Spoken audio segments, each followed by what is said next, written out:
On Monday, Luke Kornet officially signed with the San Antonio Spurs. I wrote a piece over on the spotupshot.com, and I just want to give some quick takeaways from that piece. So per Fred Katz of The Athletic, Kornet's deal is descending and partially guaranteed. So in year one, he's going to earn $11 million. That's fully guaranteed. Year two, $10.4 million, which is fully guaranteed as well. Then in year three, only $2.6 million out of around $10 million is guaranteed. It's partially guaranteed, basically. So basically $2.6 million out of $9.9 million. And then in year four, that he's going to earn 9.3 or 9.4 million if we round it.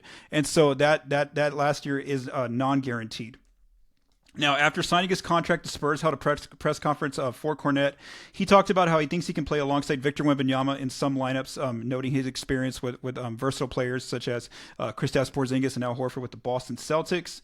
He also said on offense he thinks he'll be a good pick and roll partner for the numerous Spurs downhill guards that they have on the roster. Plus, he thinks that he can also add some offensive rebounding to the team. On defense, he said his main goal is to protect the rim, especially when Wemby is off the floor. An early outlook for Kornet's contract in the next 4 years. So this offseason that we're currently in, the Spurs do still have 2 open roster spots. Now they have $3.1 million of the non-tax MLE and $5.1 million of the biennial exception. Those two exceptions cannot be combined, but they can be used separately to either sign free agents or acquire players via trade. Next summer, let's just say that De'Aaron Fox gets a max contract extension on August 3rd of this current year.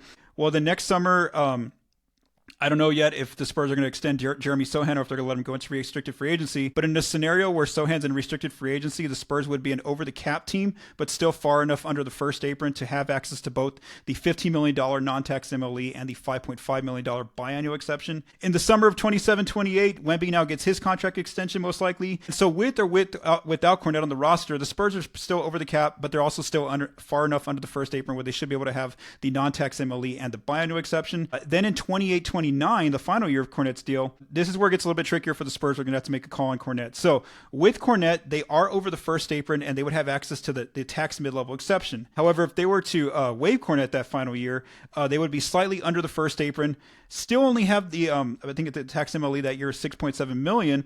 But again, you get a little bit more flexibility when you're under the first apron roster-wise. This last year, 28-29, really depends on what the contract number will be for Stephon Castle in a potential rookie scale extension contract as well. So if you want to read more on this piece, it's over on the spotupshot.com.